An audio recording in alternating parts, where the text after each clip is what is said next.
masasakit yung sinabi sa akin at yung mga hindi nyo pag-wish well sa akin. Like, tumatatak po yan sa akin talaga. Ang message ko po sa inyo na mag-heal kayo, mag-move on. At napatawad ko na kayo long time ago po. Pinagpipray ko na maging safe kayo palagi at nasa maayos kayong kalagayan dyan lahat. Tigilan na po natin to at i-celebrate. Hello guys, what's up? Pag-uusapan natin ngayon ang pahayag ni Carlos Yulo. Ayan. Bago ang lahat, gusto muna natin siyang i-congratulate sa panalo niya, pagkaroon ng 2 gold medal. Ayan. Napaka-proud talaga maging Pinoy. Kalahin nyo guys, sa Olympic pa, first time nagkaroon ng 2 medal ang Pinoy sa Olympic Games. So, pero lungkot na istorya guys kasi napakalaking successful sa buhay ni Carlos Yulo. Tapos dapat sana yung number one talaga sana na proud sa successful niya, sa nakamit niya ay ang dapat yung nanay niya. Nanay talaga dapat kahit saan. Dapat nanay talaga ang number 1 sana talaga na proud sa anak na magkaroon ng napakalaking successful sa buhay. Ayan.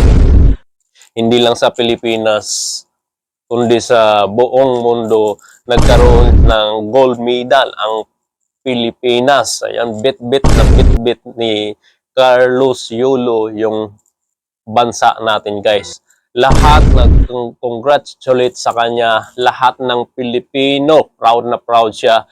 Pero napakalungkot isipin, yung nanay niya ay number one na basher niya. Napakalungkot isipin guys. So hindi natin talaga alam yung kwento sa family niya. So i-ano lang natin yan, respect na lang natin. Kasi tingnan natin yung pang-post ng nanay niya. Tingnan mo. Imbis na ang pinupost niya yung anak niya, ay suporta pa siya doon sa ibang bansa. Mas sumusuport pa siya doon sa Japan. So ayan. At saka support siya sa 2 anak niya, sa kapatid ni Carlos. Ayan. Napakasakit guys, napakasakit isipin talaga na imbes na yung family mo, yung nanay mo yung unang mag-congratulate sa iyo, unang proud sa iyo. Tapos yun pa ang unang basher mo. So, masikip. Pero hindi natin alam yung totoong kwento nila. So, ano lang natin yan. So, panoorin na lang natin yung pahayag ni Carlos Yulo. Tara. May mga gusto lang po akong i-clarify doon sa mga interviews at mga sagot ng nanay ko po sa mga interviews niya po. Unang-una po yung 70K na incentives po na sinasabi niya from World Championships 2021 po. Unang-una po 2022 po yun. At hindi lang po 70K yung na-receive ko po doon. Alam ko 6 digits po yun. Dahil 2 po yung nakuha kong medalya. After nun, mga bandang December, umuwi ako sa Pilipinas. Nakikita kami ng mama ko. At hindi niya sa akin sinasabi na na-receive niya na pala yung incentives ko from World Championships. Hindi ko pa po malalaman na na-receive niya na po yung incentives ko kung hindi ko pa po hinanap. Never ko na po na-receive yung incentives ko po na yon. At never ko na rin naman po na hiningi yun sa kanila. Binigay ko na at wala na po yun sa akin. Ang sa akin lang naman, gusto ko malaman kung saan napunta yung incentives ko po na yun. Yung principle po kasi dito wala po sa liit o laki ng amount po na incentives po na ginalaw niya. Kundi po sa pagtago at paggalaw niya nang wala ko pong consent, yung pinapoint ko po sa kanya. At yung about sa red flag daw po si Chloe na sinabi ng mama ko, hinusgahan niya po agad si Chloe sa pananamit at sa pag-akto po niya. Magkaiba po ng kinalakihan. Unang-una, lumaki si Chloe sa Australia at ayun yung nakagisnay niyang culture. At ibang-iba po talaga sa Pilipinas kung paano tayo gumalaw, magsalita o manamit po. At yung about po sa yung mauubos po yung anak ko, nasabi po ng mama ko. Unang-una po si Chloe po may sarili po siyang income. Lahat po ng nakikita niyong gamit o yung pag-travel niya kung saan-saan po. Galing po yun sa pinagpaguran niya po. At bakit naman po ako mauubos? Gaya nga po ng sinabi ko, si Chloe po may sarili po siyang income and lahat po ng bank account ko po nasa mama ko po.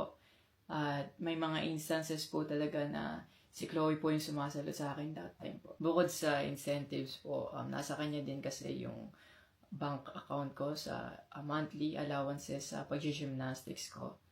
And nung nakuha ko na yung bank account ko po na yun, doon ko po nalaman na inuubos niya po yung laman nun. And nasa akin po yung mga bank statement ng withdrawal po na ginagawa niya po. Sabi niya po nagsimula daw yung hindi namin pagkakaintindihan dahil kay Chloe daw po. Opo, totoo po yun. Dahil ever since unang-una pa lang, ayaw niya na kay Chloe kahit hindi niya pa po nakikita or nakikilala in person.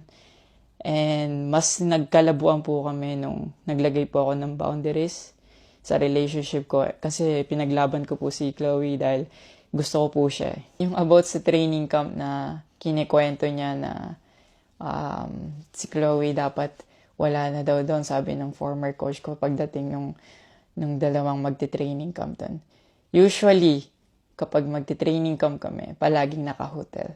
And miscommunicated yon na doon pala sila sa akin na mag-i-stay. Hindi rin totoo na pagpunta nila doon, nung dalawang bata, dapat wala na si Chloe kasi sabay-sabay silang pumunta doon.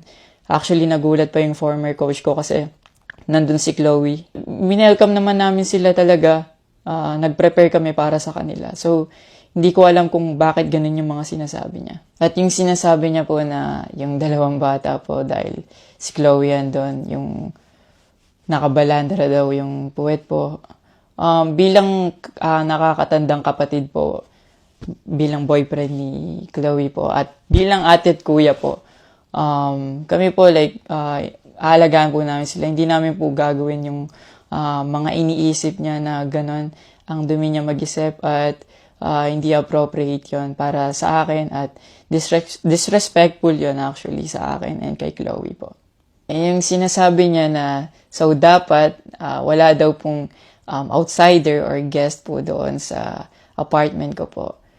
Di din po yung totoo kasi wala naman pong naka-indicate or nakalagay sa contract na bawal yung guest or outsider sa loob po ng apartment po. And actually, invited po si Chloe ng former coach ko from Japan nung SEA Games pa lang po sa Vietnam. So, sinabihan kami na invite mo na lang si Chloe sa Japan and dun kayo mag-hangout. Sabi niya pa na feeling niya daw nilalayo ako ni Chloe sa kanila. Unang-una po yun, months before nun, kasi uuwi ako parang 3 days yun. Sinabihan ko na sila na mag-i-spend time ako kay Chloe. Nagpunta kami sa Baguio. Sinama ko si Chloe. Nag-spend time kami. Nakikipaghalubilo naman po kami. Hindi naman ako nilalayo ni Chloe. Actually, pumunta pa kami sa Pangasinan. Like, po kami doon. Parang meet and greet. Yeah. Tapos after nun, nagpunta tayo ng Baguio. And then, ikaw pa nga nag-aya na yung sa bike. Yeah, because we didn't know what to do yeah. After nung kumain because they were like, oh, what do we do? I was like, oh, let's go sa Burnham Park. Yeah. So that we can take the little kids to go biking. Yeah. So I'll just attach a screenshot of me saying sorry at that time if they felt left out when we were all hanging out sa Baguio. So you guys can just pause and read. Actually, nagkita po yung mama ko and yung family ni Chloe twice po. And then, yan, nag-usap po sila. In the last resort, my family made a group chat na kasama everybody involved because my family wanted to address kung ano yung issues ni mom mo towards me. Yeah, kasi marami na siyang pinapost. Yeah, madami na siyang pinapost. And even though my family knew na madami na siyang pinapost, my family still welcomed them treated them with respect and with no judgment, na pinaringgan nila yung side ng mom mo, what she had to say about me and our relationship.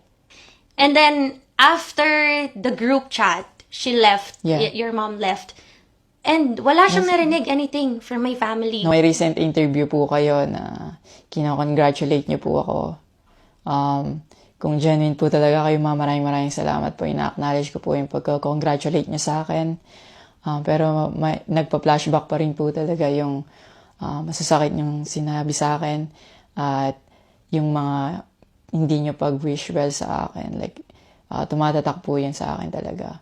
Ang message ko po sa inyo na mag-heal kayo, mag-move on, at napatawad ko na kayo long time ago po. Pinagpipray ko na maging safe kayo palagi at nasa maayos kayong kalagayan dyan lahat. Tigilan na po natin to at i-celebrate na lang po natin yung mga ginawa po ng paghihirap, pagsasakripisyo ng bawat atletang Pilipino dito sa Olympics. Ayan na nga guys, so napakinggan naman natin yung pahayag ni Carlos Yulo. So, respect na lang natin kung ano man talaga yung totoong istorya ng pagka hindi nila pagkakaunawaan mag-ina. So, ayun, sa kanila na lang yun. So, maraming salamat. God bless you. At sana magkaayos po silang dalawa. Sana magkaayos-ayos po sila. So, thank you.